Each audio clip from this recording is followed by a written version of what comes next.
Hello and welcome to another episode of In the Shop. Once again working on Roshi here. Since the last video that was just kind of an update thing, haven't really done, well actually I've done a lot. I haven't done a ton of like stuff with like the rear end, can't get a picture of it there. Mostly been doing stuff on the interior. As you can see, stripped out pretty much all of it. Today we're going to try to strip out what's left of the underdash here and then kind of figure out the game plan. But basically pull that out. We've stripped out everything in the back. So just get that off, and then there's a little bit of rust we have to tackle. So I'm going to kind of just show, I'll probably take that out without filming it just because it's a couple of screws, but I'll show it once it's in there, kind of show where the rust is, and then what the game plan is as far as that. It's basically going to be cut it out, grab some metal from my stash, and then weld it probably from the top side, and then seam seal the bottom, cover it in POR 15. Gonna have to POR 15 some of the surface rust, and then the other metal projects for now that we got to do, I got to take the flares off, and then see if we can see it up in here. You can see where it wasn't re-welded right. So I'm gonna have to hammer this up and then see if we can hammer either the outside in or make a little sheet metal. And then we gotta cut the shock cup out because the QA1 shocks are a little too short to fit with the stock cups and with the spring hats. So we got quite a bit going on in this episode. It's all small, nitpicky projects, but it's all stuff that needs to be done. You also may have noticed the transmission is gone right now. There's just a big hole. That's because we're going to be doing a 6-speed swap, which will be sometime in the next couple of episodes. It'll be fun. We got a custom clutch for that and a whole bunch of nonsense. But yeah, let's, I'll go ahead and pull the crap out of the interior, and then we'll go through where the rust is, and then I'll cut stuff on camera and go from there. Light up here, so I figured I would do a quick little update on the interior, kind of show you what the rust was that I was talking about. First is that hole there. I haven't looked underneath that one, so I don't know how far down it goes, but I'm assuming it's probably not great. There's a big old tar paper sound deadening here that's in the way. This side thankfully has been stripped of sound deadening, but as you can see, there's surface rust kind of all the way up to the firewall. This part right here has been fiberglass, so what we're going to do is going to cut this section out, weld it in, POR 15 all the way up, and then all the way on the underside. That's probably what we'll have to do over here. Thankfully the rest of the car is pretty clean. I'm going to POR 15 on the seat mounts, but it's overall, you know, better than I thought it would be, considering it's an old Japanese car. But just got some cleanup. You can see the fender thing I was talking about. There's big old holes. Those are supposed to be connected together. But yeah, we're gonna riv nut all that crap together. But for now, I'm gonna take out everything from basically this line down and just run like time attack style dash. I may flock this one. So all right, well, let's get cracking. All right, quick update. It's gutted. Everything from the upper dash line down, all that was left of the AC components, it's all gone. So I'm gonna have to basically loop the heater core line that was right there. It's easy enough. I'll probably loop it in the engine bay, so I'm not dealing with it here. But I mean, there we go. So now the next step is going to be get all the crap out of the car so I don't set anything on fire. Fix the rust holes. This one's actually not too bad. I hit it with a screwdriver.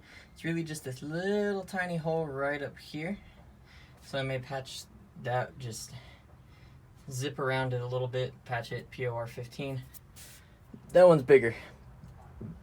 It's not too bad. So, but it's lunchtime, so I'm going to do that. I will either continue this later today or tomorrow. Now's the part of the program where we involve math. Okay, so these fit really well, except for this bit right here. This part will reach up through the hole that's up in here. However, this little cup rests on here and is too tall for the rubber to make contact. So what we're gonna do is gonna measure from the bottom of the top hat to where the rubber is right here. The bottom rather than the front lip where it meets, just to give us a little bit of wiggle room. Basically gonna measure this, see how it fits, you know, from here, how much we gotta get rid of. Cut this out with an angle grinder, and then bolt these back in so they've got the rubber bushing and don't clank like a crazy motherfucker. So, let's see here.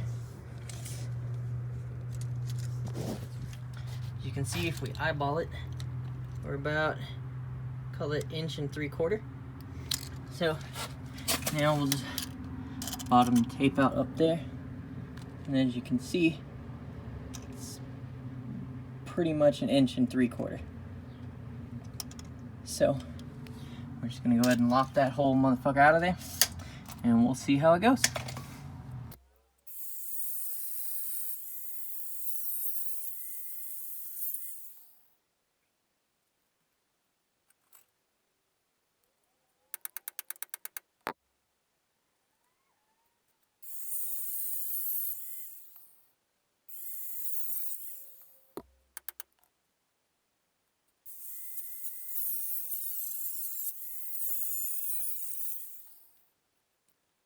So as you just saw on our lovely second camera here, we were able to get it to fit. It ain't pretty, but it works. I basically just cut most.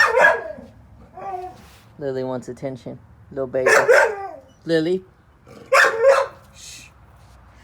So you can hear me over the dog if she starts barking. Cut away as much of it as I could, hammered back the flaps, and then I had to hammer a little bit back here, but it's in there. You can see that the rubber is up at the top, and if we come back here, we actually had enough room for another rubber before the washer and the nut.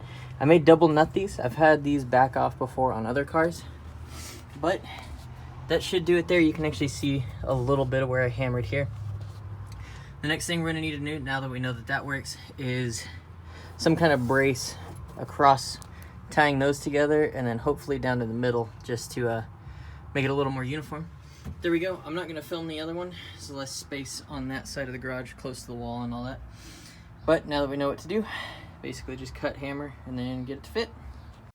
Alright, so since we did the strut top modifications earlier on in this video, we took the flare off, and then I pulled the old little rubber well nuts off. So we're going to be doing riv nuts instead. Got my drill with the crazy metal cleaning wheel. We hammered this up as best we could. Gonna clean off what I can, kind of tack what's there so I can get a better, you know, game plan. See if we're gonna try to hammer in some of the outside metal, or if we're just gonna work with the inside and see if we can't maybe just make a strip.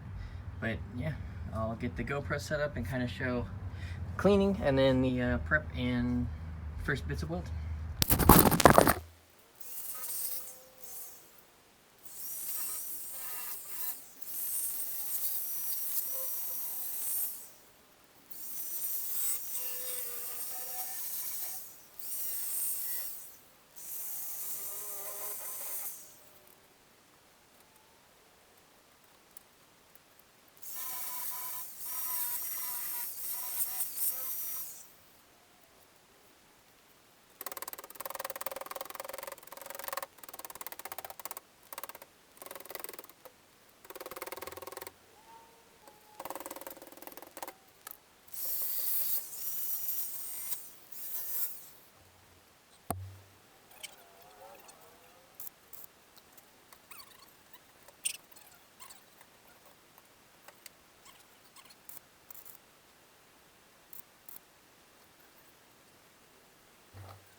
Alright, so you're doing this at home, I highly recommend a gas setup. As you can see, I kind of got the flex dialed in.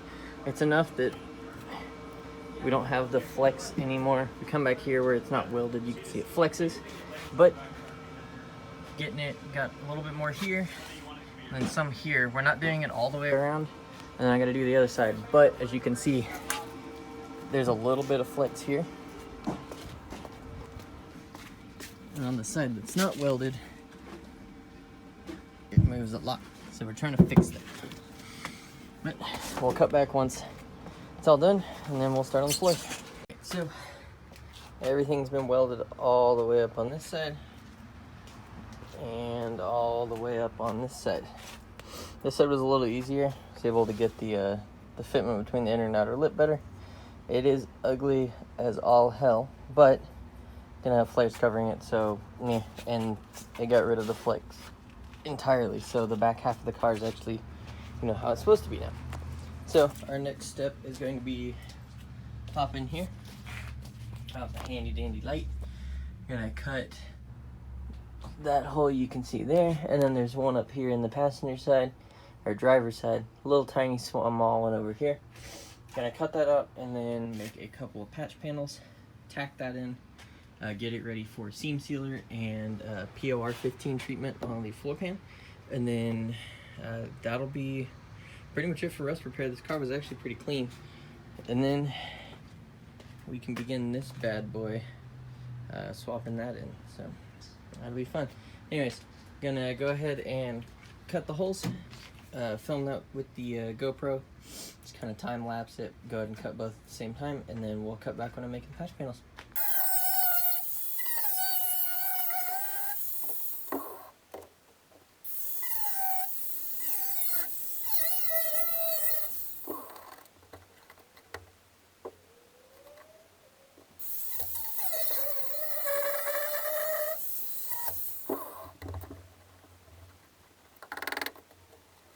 Alright, so as you can see, wasn't a very big piece. I mean, about the size of my thumb, but something on this side that is a little concerning, but I won't be addressing now because it's probably fine. This big fiberglass patch right here. Underneath the car you can see how much of it is pretty rusty. But what I'm going to do is I'm going to just clean it up as best I can with like a wire brush. Throw POR 15 on it. I mean, it's kind of its job is to stop rust, and fiberglass is pretty strong. I mean, it's held it together, and then we're going to have a cage with door bars. So as far as that being kind of a weak point, making the chassis kind of floppy, I'm not super worried about it. I'm more worried about the passenger side hole that's, you know, a good 4 or 5 inches long. I want to get that patched up just so I don't have water coming in the car. But for the most part, I mean, this chassis is going to be pretty stiff. We fixed the back, which will help a lot. The roll bar is going to help a lot, and then I'll have bracing in the front. So the only thing that makes me nervous about that is if I have to hammer the trans tunnel to put the new one in, but we'll cross that bridge when we get there. So now I'm going to clear all that junk out from over there. Go ahead and cut that, and then grab one of the spare fenders I've got in the back, and we'll make some patch panels.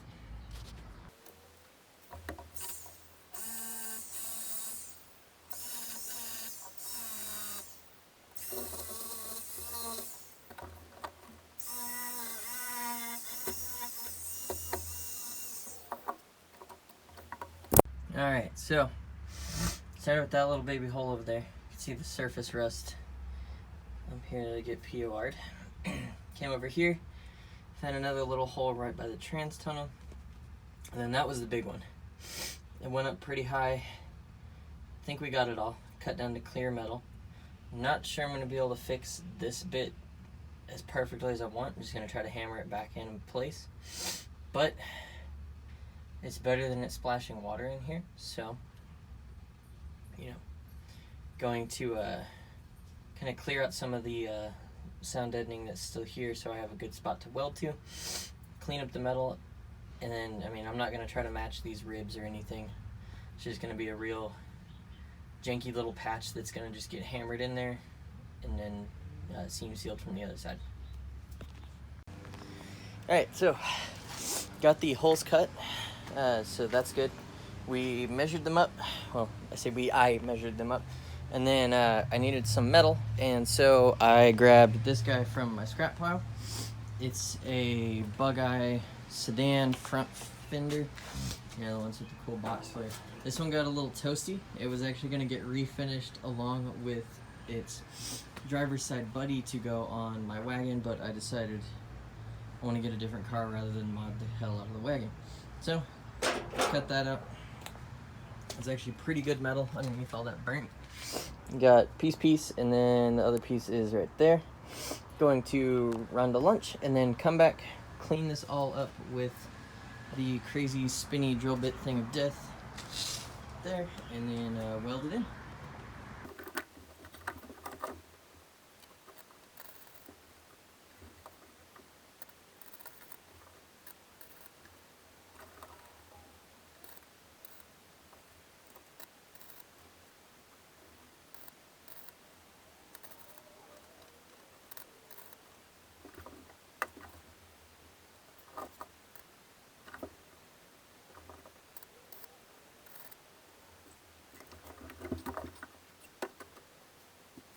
It is done.